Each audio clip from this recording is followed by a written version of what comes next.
All right, welcome back to the channel. It's your boy Fernand, and in this video, we're going to be in the 135-pound division where Gervante Davis had an incredible day as he becomes undisputed and, in the opinion of a staunch critic of his, a Hall of Famer.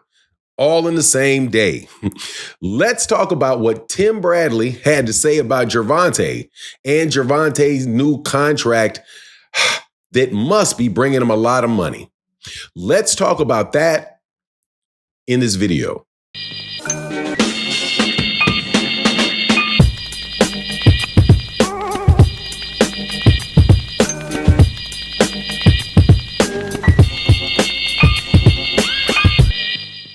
All right, welcome back to the channel. It's your boy Fernand, and in this video, we're going to be talking about one of my favorite fighters, Gervante Davis, who yesterday, in my opinion, had one of the best days that I've seen him have in a while.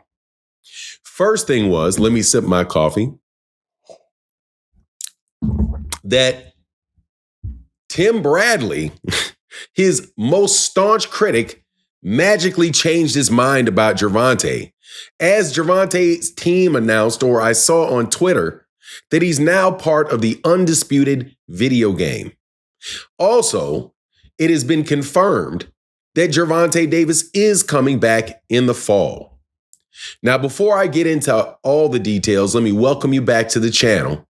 If you are new to the channel, please accept my invitation to hit the subscribe button, hit the bell icon so you can be notified of when we release more videos. And if you're a longtime subscriber and supporter of the channel, thank you guys so much for everything that you do. And thank you for having been around the channel for so long. I know most of the people that are listening to me are longtime subscribers. So I just want to tell you, thank you for everything that you do for my life. This really is the most enjoyable thing that I have in it.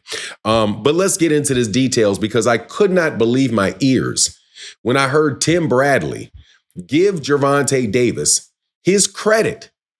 And he gave him this credit because Gervante Davis deserved it. But listen to what he said. And this is something that I've said in the past.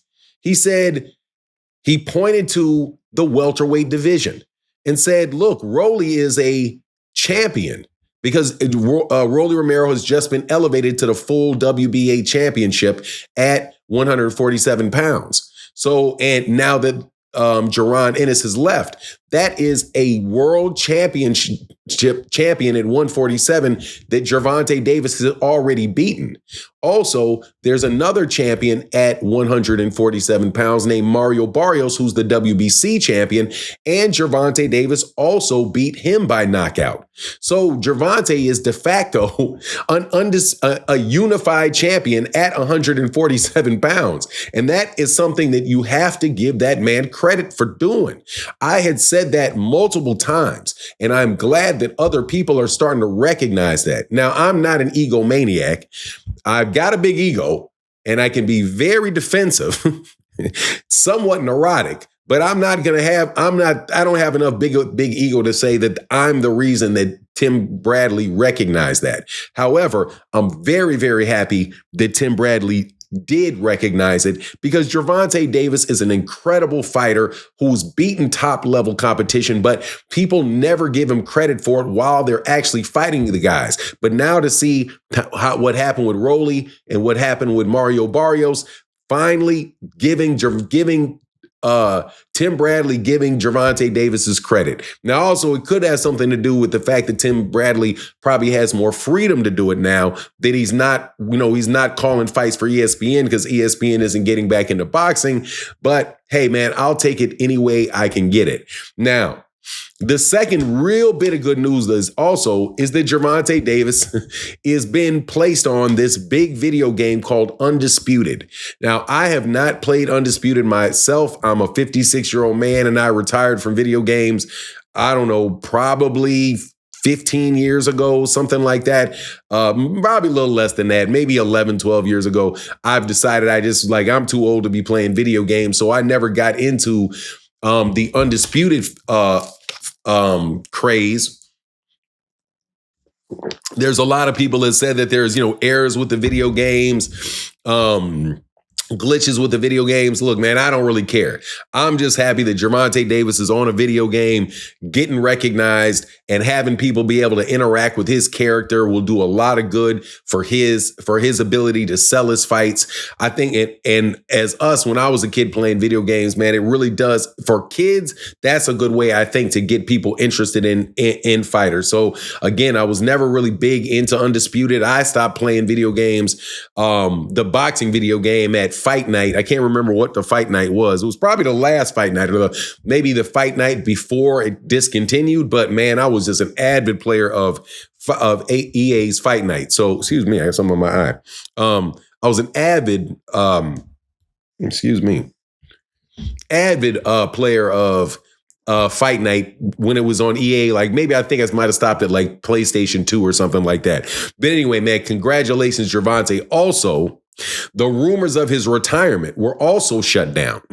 So Kenny Ellis came out and said that was nonsense, that he was retiring. Ken Bouchard, who is one of the top guys in the PBC with their public relations and media relations, I do believe, also said that was nonsense. So that's a beautiful thing, and that they're looking to bring him back in the fall. Now, obviously, he had the court case. I gave you an update on what was going on with the court case. He basically said, let's go to trial. He I believe the proper phrase is deferred or skipped all of the pretrial stuff, and just said, look, let's go to trial because I'm innocent. I didn't do this. And he's going to take it all the way. And I'm really happy that he's going to do that because, Gervonta Davis has enough money not to be intimidated by the legal system. And I'm telling you, and I've been believing this, that there's a lot of people running around trying to start a lot of drama with people. Now I know that they're dropping lawsuits on people for stuff that is absolutely positively frivolous, just to see if something will stick on the wall, to see if they can get somebody to either say something that they want them to say or not say things that they don't want them to say. Just, underhanded crap that I always knew was part of boxing, but I have personally experienced recently. Not that it did any good. It ain't going to defray me. I'm a lawyer myself, so you can't intimidate me with the legal process when I know that I've not done anything wrong, right? If I'd done something wrong, then hey, man, maybe I'd be a little bit wary, but not in this situation. And I know that Gervonta Davis, I believe that Gervonta Davis, let me say it that way, I believe that it's my opinion that Gervonta Davis is suffering some of the same stuff from some of the same closely related people that are trying to really shut this guy down. Now, the next step in them getting off Gervonta Davis's back would be when these media guys get off Gervonta Davis's back and stop making up so much shit, so much garbage about him. That's when I think everything will really start going well for Gervonta Davis, when they stop doing that, because these guys are out there in the media spreading a bunch of nonsense about him every opportunity that he has. But yet you don't see Gervonta Davis out there trying to sue people for fake, unfounded accusations of defamation and things like that. Even he doesn't even seem to be doing it when there is really cases of defamation. But anyway, that's my take on the matter. Please let me know what you think in the comment section. And with that, I'm out. Deuces.